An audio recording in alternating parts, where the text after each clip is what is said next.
Well, hey everybody, it's Sandy and welcome back to my channel dedicated to helping you advocate for your own health one topic at a time. So guys, today I just want to do a quick update, a few what's new and what's coming up and some follow up on some previous videos, so just keep watching. Yeah, so first of all, I want to say welcome and thank you. I see that I've got some new subscribers. I'm always happy to see that. And if you haven't already subscribed to my channel and you like the content, I hope that you'll consider subscribing. Please share the channel with anybody who might find the content helpful. Those of you who've been with me a while know I don't load my channel up with like affiliate links and commissions. I don't really want to prey on people's fears. This is about people's health, and I really don't want the room for bias that things like commissions can create. So my only way forward is to actually grow the channel. So I'm just going to thank you in advance for subscribing and sharing with anybody who might find it helpful. Yeah, so recently I did a couple of videos that I said I was going to get back to you guys. There's also a couple of products coming up that people have asked about, so I'm going to let you know where that is. And it's just a little bit of housekeeping here. That's what this video is today. First of all, I did a video a little while back of when I hurt my wrist. I had a fracture in a couple of places, and I had said as a background I have some severe thumb arthritis that's been needing surgery for some time. It was a big fiasco, and I'm going to link the video here that I first did on this. It was just such a difficult experience in so many ways, but just like lots of difficult experiences, sometimes good things come out of them. Usually good things come out of them, and you end up better off than you were before. So in my case, I ended up in the hands of an excellent surgeon, probably a much better fit for me going forward. And it is time now to have the thumb surgery.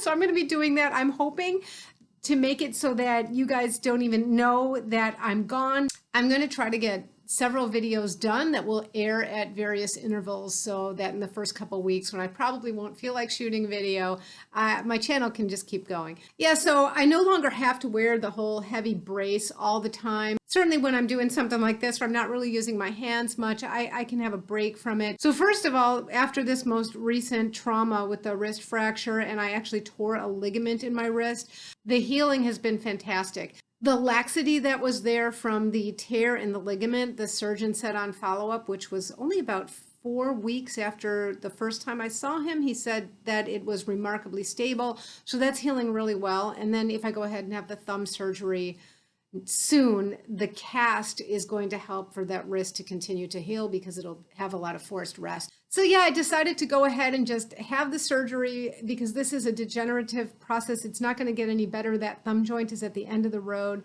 It's a surgery that has something like a 98 to 99% success rate. So I have a lot to look forward to, and it's also permanent. So it's not like a joint replacement or something that wears out over time and the clock is ticking once you have done. No, this one's permanent, but it is kind of a long recovery. It's a good 3 months until you have some strength back, and the first month, maybe 5 weeks, is in a cast. So for that reason, I've kind of been putting it off, but I decided to go ahead and do it now. It's just better to get it done. I did beg to get on a cancellation list because I thought now that I've decided to do it, I just want to do it as soon as possible. So I got a call like yesterday that they can do it next week. So I was like, yikes, be careful what you wish for. And I'm actually mostly really excited about it because I think it'll be great to just get going, get started, get on the recovery, get on the retraining for some strength and be able to use my hands again. And when I really think about it, the part of me that's like yikes and scared and not looking forward to it, of course, is just it's the short run stuff. I'm not really afraid in terms of my likelihood of a good outcome. It's more like it's gonna hurt. So I'm just going to get past that. And yeah, for those of you who have already joined the Sandy's DIY Health Advocacy Facebook group, I'll try to keep people updated on the Facebook page. Secondly, I want you guys to know that I am going to try like crazy to get a couple of videos up that are product reviews prior to my surgery. The first one that has been so highly requested is the new Sonovia's Sonomask Pro.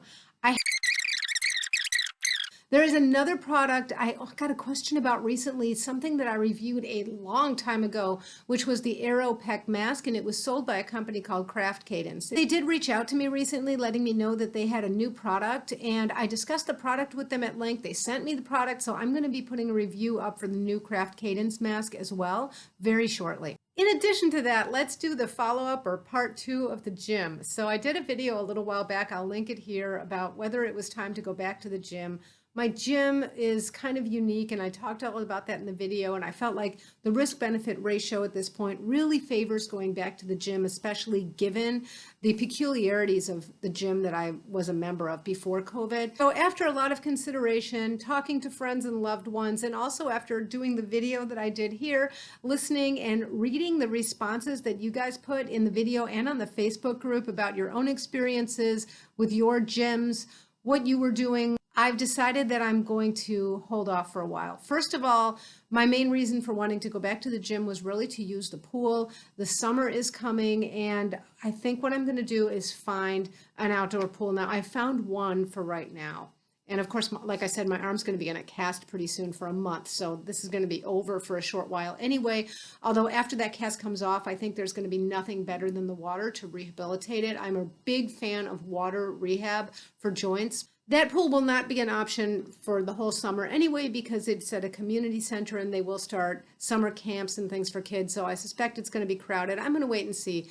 But I've decided that I'm just going to manage to swim outdoors, find another outdoor pool if that's what I need to do. And that'll help me delay the decision at least for a few months.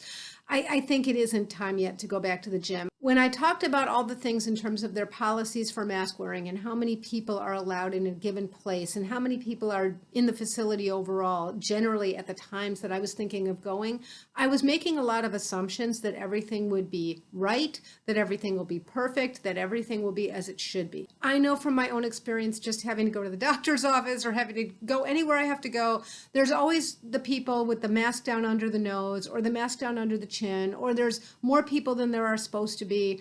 It's just something will be off, and it will just be profoundly upsetting. It'll be worrisome, and I really don't want to pay like a huge chunk of money to join a place and only find it out then and have to contend with it. So I think it's just not time yet.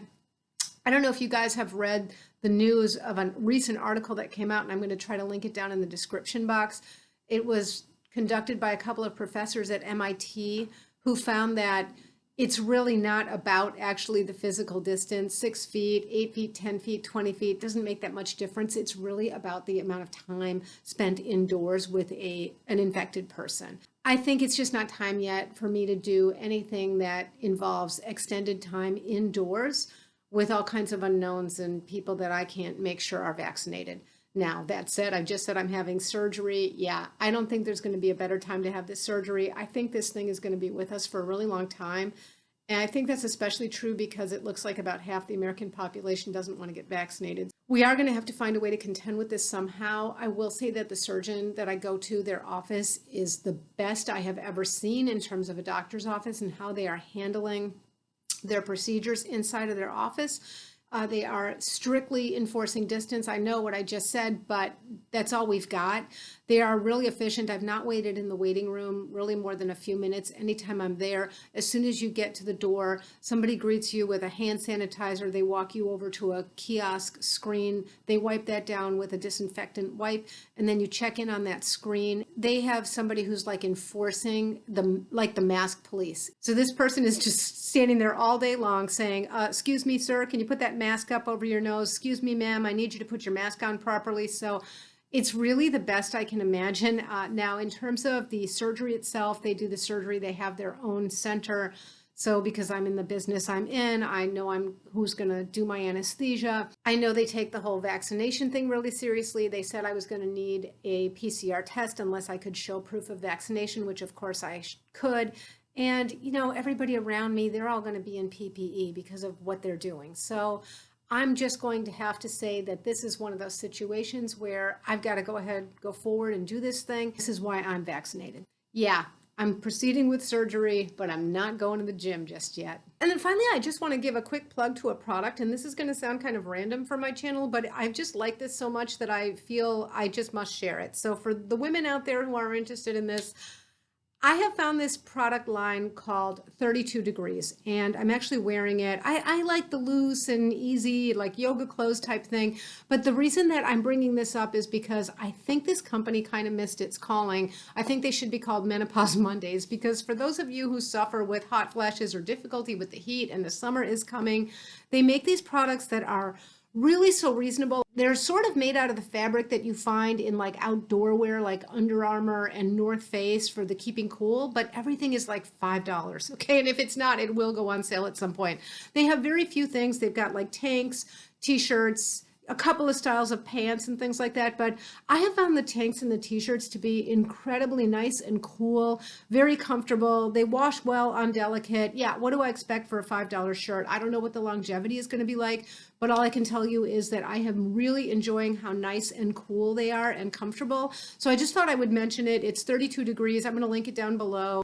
I really do recommend checking out 32 degrees because I think I'm going to be living in these this summer, especially after surgery when I've got a cast on, because in my experience, just having a cast on makes your whole body feel hot, even if it's cool out and it's just your arm that's wrapped up like that. So check out 32 degrees if this is something that you also suffer with. In the meantime, I've been getting prepared for surgery. I've tried to do a lot of food prep. Fortunately, it is my left hand where my dominant hand is the right, but you know, a lot of tasks really take both hands working properly. In my experience, trying to do everything with one hand, even if it's your dominant, because the other hand is hurt, is a good way to start getting repetitive stress and strain on the good hand. So I really don't want to do that. I have been making my homemade yogurt that I did on this channel. I'll link that right here. That's become a weekly staple at our house. So I'm going to make an extra batch of that right before surgery. So I've got that. I have been fermenting some vegetables so that I've got lots of good probiotic rich food hanging around while I'm recovering. And that's actually been a lot of fun. I don't know why I don't do it more often, because fermenting vegetables is so healthy. It's such a great way to have all kinds of things even after their season is over. It's very easy to do. I actually talked about fermentation on video. I'll link that right here as well. This past week, I started fermentation on some cucumber slices, so I'll have pickles. I decided to do my own pickled jalapeno peppers so that I don't have to keep buying those. Like, why buy them? And I'll have a sidebar in just a moment about the jalapenos. I've got some carrot sticks fermenting as well. I can't wait to try those. And finally, I did sliced red bell peppers. Now, as far as the jalapeno peppers, yeah, those are hot. They're not as hot once you pickle them. Fermenting and pickling really can be used interchangeably. A lot of people think that pickling is just pouring some vinegar on. That's what they do with prepared foods that have long shelf lives that you buy in the store. It's sort of a cheat.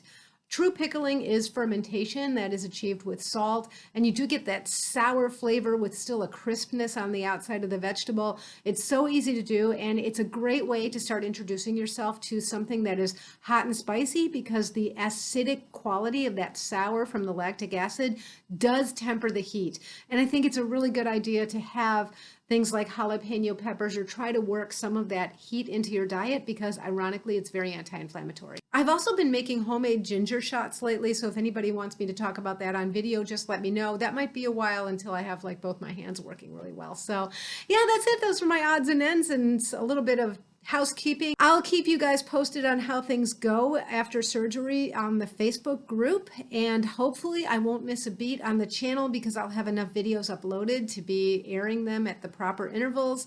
And let me know how you guys are all doing, and until next time, be well. Bye-bye.